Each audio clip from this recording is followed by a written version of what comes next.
हाँ जी। सो hi everyone. Finally अब IDT का धीरे धीरे क्लोजिंग की तरफ चीज़ें जा रही है। कुछ टारगेट्स आपके कंप्लीट हुए होंगे, कुछ टारगेट्स नहीं कंप्लीट हुए होंगे। It's absolutely fine, everyone is in the same boat. I just need 10 minutes of your time. I know अभी पढ़ाई चल रही है, सब टारगेट्स अभी चल रहे हैं। मैं जस्ट 10 मिनट ले रहा हूँ because this video is now very very important.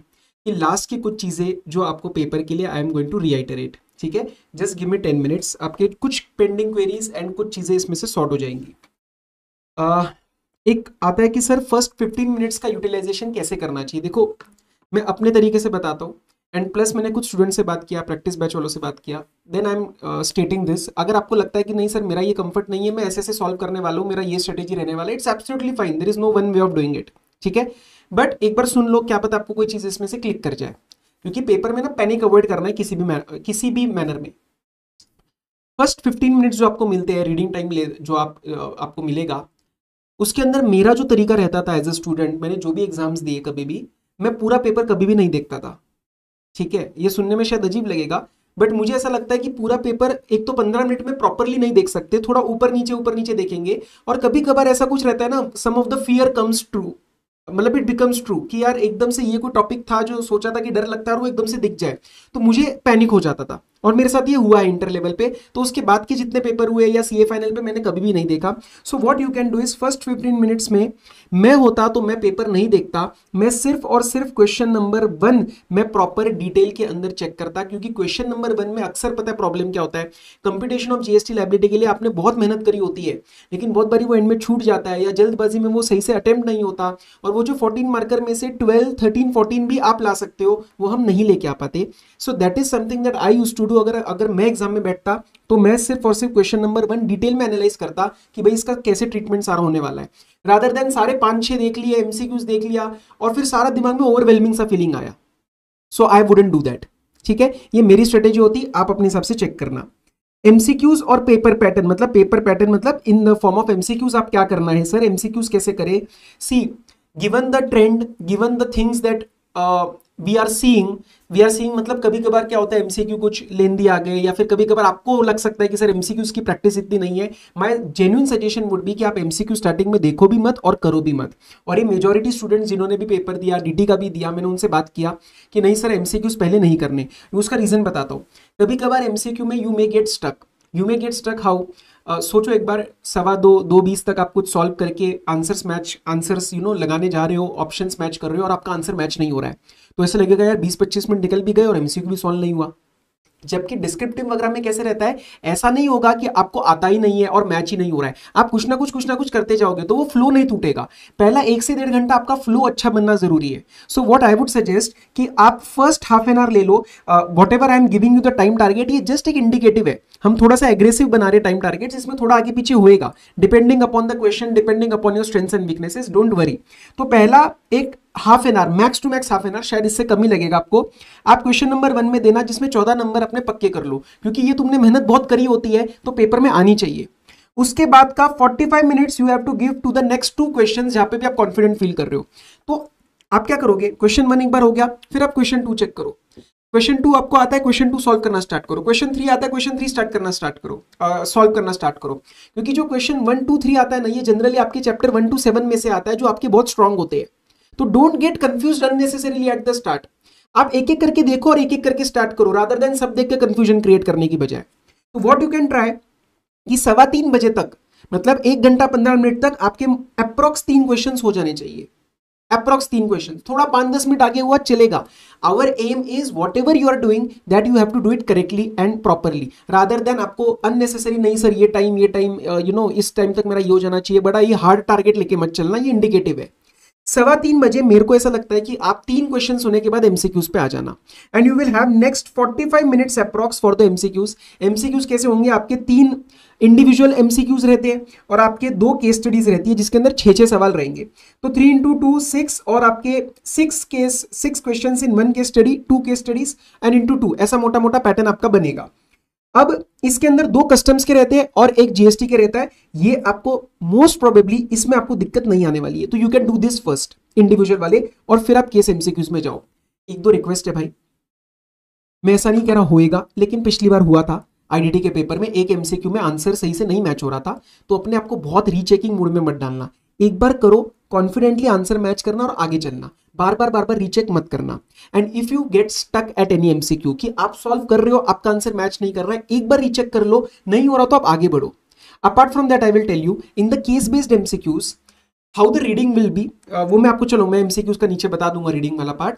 Case MCQs में भी आपके एक या दो सवाल ऐसे होंगे जो शायद केस के ऊपर डिपेंडेंट नहीं है, so pay attention to that as well, कि जो आपको लग रहा है कि सर एक आध मुश्किल लग रहा है, तो पूरा केस एमसीक्यू मुश्किल नहीं होगा, एक दो सवाल आपसे वैसे भी निकल जाएंगे। Clear? So that you will do. ये अब हम टारगेट लेके चलेंगे 4 बजे तक, 4-5 हो गया, 4-7 हो गया, इट्स फाइन। उसके बाद हम नेक्स्ट 40 मिनट्स का टारगेट लेंगे बैलेंस 2 क्वेश्चंस के लिए, because you will be attempting 1 compulsory and then 4, मतलब बैलेंस में से आप एक को एक आप एक्सक्लूड करके ऑप्शनल में जाओगे, तो 2 एंड 1, दो 5 you will be attempting the descriptive and फिर आपके एमसीक्यूज। तो 4 to 4:40 में आप बैलेंस 2 डिस्क्रिप्टिव आप अटेम्प्ट करोगे, जो भी आपको लग रहा है थ्योरी वगैरह देख के क्वेश्चन 5 और 6 में से आप चीजें अटेम्प्ट कर लेना। हम इसके अंदर 20 मिनट्स का बफर लेके चल रहे हैं। सर 20 मिनट्स ये नहीं लगेगा, मतलब बफर नहीं मिलेगा मोस्टली, बट एटलीस्ट आप जब स्टार्ट कर रहे हो तो दिमाग में कुछ टाइम फ्रेम होना चाहिए कि चलो 2:30 हो रहा है, अप्रॉक्स क्वेश्चन 1 क्लोज हो रहा है, आपको थोड़ा सा कॉन्फिडेंस मिलता जाएगा। ऐसा नहीं कि आप करी जा रहे हो, टाइम लगाए जा रहे हो, कुछ दिमाग में पता ही नहीं है कि कौन सी चीज कब करनी है। फिर भी अगर आपको लगता है कि नहीं सर मैं एमसीक्यूज पहले करना चाहता हूं, कर लेना। मेरे को ऐसा लगता है कि भाई एमसीक्यूज पहले नहीं करनी चाहिए, स्टूडेंट को अटक जाए तो थोड़ा सा पैनिक क्रिएट होता है, जो पूरे क्वेश्चन को हमारा पूरे क्वेश्चन पेपर में, पूरे हमारे पेपर में it will create a negative adverse impact, एक एडवर्स इंपैक्ट क्रिएट कर सकता है। तो बीच में एमसीक्यूज कर लेना, एंड में भी नहीं, क्योंकि एंड में कभी टाइम लग गया तो दोबारा पैनिक होता है कि अरे 10 आधा घंटा रह गया, 20 मिनट रह गया, तो वो सॉल्विंग में आपकी प्रॉब्लम आती है। ठीक है, ये आपका एक अप्रॉक्स प्लान मैं आपको बता रहा हूं। अब सर इस टाइम पे आपका सिलेबस वगैरह पेंडिंग है, इट्स एब्सोल्युटली फाइन। आप 2 चीजें की गलती नहीं करेंगे, इस टाइम आप कोई नया टॉपिक नहीं उठाओगे। कस्टम्स एफटीपी नहीं किया हुआ है, अब नहीं उठाना है, अब नहीं उठाना है, अब जो किया है उसी को चीजों को रिवाइज करना है। And please don't get stuck at any topic. आज काफी बच्चों के ऐसे मैसेजेस आ रहे थे कि सर मैं, एक स्टूडेंट का था कि मैं कस्टम्स का वैल्यूएशन कर रहा था और मेरा उसमें मामला अटक गया, नहीं हो रहा था सॉल्व, मैं पैनिक करने लग गया, मैंने 3 घंटे लगा दिए। यार नहीं कर सकते आप ये काम अभी। कभी कभार क्या होता है, उस साइकिल को ब्रेक करो। कोई टॉपिक बहुत अटक रहा है, उस साइकिल को ब्रेक करो and you move to some other topic. रात को एक बार you try, if it works well and good, otherwise you move on. अभी उसके अंदर अटक के आपको टाइम नहीं लगाना है, अभी चीजों में आपको मूव ऑन करना है, अटक के नहीं बैठना है। ठीक है, एंड अपने आपको टेस्टिंग मोड में मत डालना, कहीं पे भी कुछ नहीं हो रहा है, गलती हो रही है, see the solution and move on. Sir morning में हमें क्या करना चाहिए? देखो ये तो आपको ऑलरेडी पता है, आपने कुछ जो भी टॉपिक्स प्लान किए होंगे या मेरा प्लान फॉलो किया होगा, तो उसके अंदर आपको कुछ लग रहा है कि नहीं सर स्पिल ओवर होने वाला है कस्टम्स वगैरह का पार्ट, इट्स फाइन। मेरी तरफ से it's a very strong recommendation कि आईडीटी हॉट्स आप पक्का सुबह देख के जाना। वो 2-2.5 घंटे आपके उसके अंदर जाएंगे, बचे हुए 2-2.5 घंटे आप अपना कुछ कर सकते हो सुबह, जो भी 4-5 घंटे आप पढ़ोगे, बट आईडीटी हॉट्स प्लीज देख लेना। इसका बहुत सारी अलग अलग जगहों से इसके अंदर पॉइंट्स कवर्ड है, तो I feel that can be useful. अभी तक नहीं देखा है तो अगर आपने देख लिया है, पॉइंट्स भी मार्क्ड है सारे, तो यू कैन, ठीक है, पॉइंट्स अगर मार्क्ड है तो उसमें से कर सकते हो, but I feel this is important to see. Sir question reading में ना 2-3 बातें मैं आपको बता देता हूं अपनी साइड से। एमसीक्यूज, जो एमसीक्यूज रहते हैं ना, उसमें रिवर्स साइकोलॉजी चलानी पड़ेगी। एक क्वेश्चन का एक लाइन आप रीड नहीं करने वाले हो, because till the point you will reach the question you are going to forget the case study, so that case study is your client. ठीक है, case study is your client. वो आके सिर्फ आपको बता रहा है कि देखो मेरा नाम क्या है, मैं करता क्या हूं, मैं किस स्टेट में हूं और मेरा प्रॉब्लम स्टेटमेंट क्या है।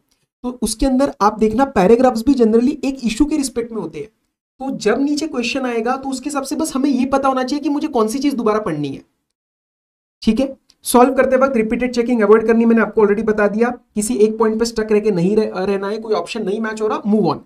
कैलकुलेशन वाले फिगर्स, अच्छा एक और चीज, मेनी टाइम्स यू में फील कि 2 नंबर के लिए आपसे कुछ ज्यादा कैलकुलेशन मांग रहे हैं एक पर्टिकुलर एमसीक्यू में, बट जनरली उसका अगला भी एमसीक्यू उसी से रिलेटेड होता है। तो कोई अगर लंबा कैलकुलेशन आया ना, जैसे GST liability payable in cash आ गया 2 नंबर, तो जनरली देखना उसका अगला वाला भी उसी से लिंक्ड होगा, तो वो वहीं से कोई आईटीसी पूछ लेगा, कुछ कर लेगा। तो whatever you are doing, do it correctly. डेज एक बार देख लेना, डेज मतलब कैलकुलेशन ऑफ डेज वगैरह में गलती नहीं होनी चाहिए, कहीं पे 365 366 का नोट दिया है वो गलती नहीं होनी चाहिए। एंड हमेशा चेक करना कि पूछा क्या, कभी कभार आंसर या पेनल्टी कोई सीजीएसटी के रिस्पेक्ट में पूछी होती है, कभी टोटल के रिस्पेक्ट में पूछी होती है, तो टोटल होगा तो डबल लेना मत भूलना, आंसर में वो आपको दोनों देंगे, गलती होने के चांस बढ़ जाते हैं। Apart from that sir presentation वगैरह डिस्क्रिप्टिव के पेपर में, डिस्क्रिप्टिव पोर्शन में कैसे रखना है, देखो ज़्यादा लोड मत लेना। आईडीटी में प्रेजेंटेशन एज सच मैटर नहीं करता है, देयर आर सर्टन की पॉइंट्स। फर्स्ट, जो आप नोट्स लिखोगे खासकर क्वेश्चन नंबर 1 में या एग्जामिशन के जो एनालिसिस आता है, वहां पे आपको बहुत थीसिस नहीं लिखना है। आईसीआई के ऑब्वियसली परफेक्ट नोट्स रहेंगे जो सजेस्टेड आंसर में जाते हैं। आप जो लिखोगे वो थोड़े से ब्रीफ रहेंगे एंड आपके सब जगह कीवर्ड्स मुझे अंडरलाइन चाहिए, चाहे आप नोट्स के अंदर लिख रहे हो। सी understand what you are doing in the exam, it is being communicated to the examiner and he is going to judge you। तो आपको उसका अटेंशन सिर्फ रेलिवेंट पार्ट्स की तरफ लेके आना है ताकि आप उसको कन्विंस करो कि भाई मुझे नंबर दे, ठीक है। तो बाय 2 में कहीं आपका एनालिसिस आ रहा है, कहीं पे कोई जैसे एग्जामिशन में कोई 75% मतलब एनी परसेंटेज या उसके ऊपर आपका कोई आंसर आ रहा है, तो बस उतना अंडरलाइन कर लो ताकि एग्जामिनर का ध्यान फटाफट उस पर जाए कि देख तेरे को जो चाहिए वो मैंने प्रेजेंट किया है। फिर उससे क्या होता है ना, थोड़ा सा लीनियंसी आ जाती है बैलेंस पेपर में। अगर आपका स्टार्ट अच्छा है, आपने सही से कीवर्ड्स वगैरह मार्क किए हैं तो कीवर्ड्स अंडरलाइन करने हैं। नोट्स में बहुत बड़ा बड़ा थीसिस लिखने की जरूरत नहीं है। Our first focus is completion of the paper rather than doing one question in an excellent manner and missing out on 5, 8, 10 marks. बराबर। नेक्स्ट, जितना हो सके टेबल फॉर्म में आंसर्स करना, जितने भी प्रैक्टिकल है वो आपके प्रॉपर टेबल फॉर्म में जाने चाहिए और वर्टिकल लाइंस बनाने का ट्राई करना। कोई हॉरिजॉन्टल नहीं, बाकी कुछ नहीं, सिर्फ एक vertical line at least, that will give a clean outlook. Section number please तभी कोट करना जब आप कॉन्फिडेंट हो। और हाँ, प्लेस ऑफ सप्लाई के आपके आईजीएसटी के सेक्शन है, इंपोर्ट एक्सपोर्ट चैप्टर के आपके आईजीएसटी के सेक्शन है, बैलेंस आपके सीजीएसटी के है। तो if you are writing anything section then उसका आईजीएसटी सीजीएसटी लिखना मत भूलना, otherwise just mention as per the CGST, as per the IGST. Conclusion लिखना मत भूलना, please write one liner conclusion that will just conclude what is being asked. अगर final पूछा है कि what is the tax liability, तो final tax liability of company is this, उसको underline कर लेना। बिकॉज शायद एज एन एग्जामिनर वो पहले आपका कंक्लूजन चेक करेगा, उससे उसको समझ आएगा आपने ठीक किया या नहीं किया। ठीक किया है तो थोड़ा सा आगे नहीं हो जाता है कि चलो ऊपर का फिर ठीक ही होगा मोटा मोटा, ठीक है। I am just giving you the psychology part, because बहुत सारे पेपर्स चेक होने वाले उस एग्जामिनर के थ्रू, तो उसका मूड भी अपने को संभालना है, उसका काम आसान करना है। समझ में आया। और आप स्ट्रक्चर प्रॉपर बनाना, जैसे आप ऊपर लिखो लीगल प्रोविजंस कहीं पे लिख रहे हो, एनालिसिस कहीं पे लिख रहे हो, कंक्लूजन वर्ड लिखो, ये वर्ड्स भी लिखो और उसके आगे कंक्लूजन दो, ताकि प्रॉपर स्ट्रक्चर आता है। बड़े बड़े पैराग्राफ्स लिखे, बीच में काटापीटी करिए नहीं। If anything is wrong properly cut करो, उसको नीचे लिख लेना, ठीक है। बाकी आई थिंक मेरे साइड से मुझे यही कुछ बातें आपको बतानी थी, क्योंकि एमसीक्यू का एक स्पेसिफिक क्वेरी था और ये क्वेश्चन वगैरह के रिस्पेक्ट में था, प्रेजेंटेशन के रिस्पेक्ट में था। बाकी सर मैं आपको एक सच बता देता हूं, कहीं ना कहीं सबका आपका सिचुएशन सेम ही है। आपको ऐसा नहीं लगना चाहिए कि सर मेरा सिलेबस पूरा नहीं हो रहा है, मेरे दोस्त का हो रहा है, नहीं, सबका मोटा मोटा the situation is same, okay. And बस अब कल जो भी हुआ कॉन्फिडेंटली एग्जाम हॉल में जाना। Don't doubt your situation, don't doubt your preparation, whatever is done in the past, I'm telling you things will click, अच्छे से कवर हो जाएगा। और बस मैं वेट कर रहा हूँ, क्योंकि इस बार से जेन्युइनली मैंने भी अपने साइड से पूरी जान लगाई आपके एडिटी के लिए। क्वेरीज अभी काफ़ी सारी पेंडिंग है, मैं ट्राई करूँगा सब क्लियर करने का रात को, कल सुबह जल्दी उठ के।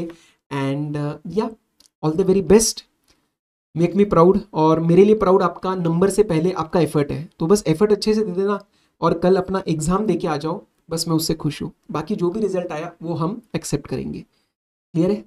चलो, तो I think I have taken 13 minutes of your time. All the very best again.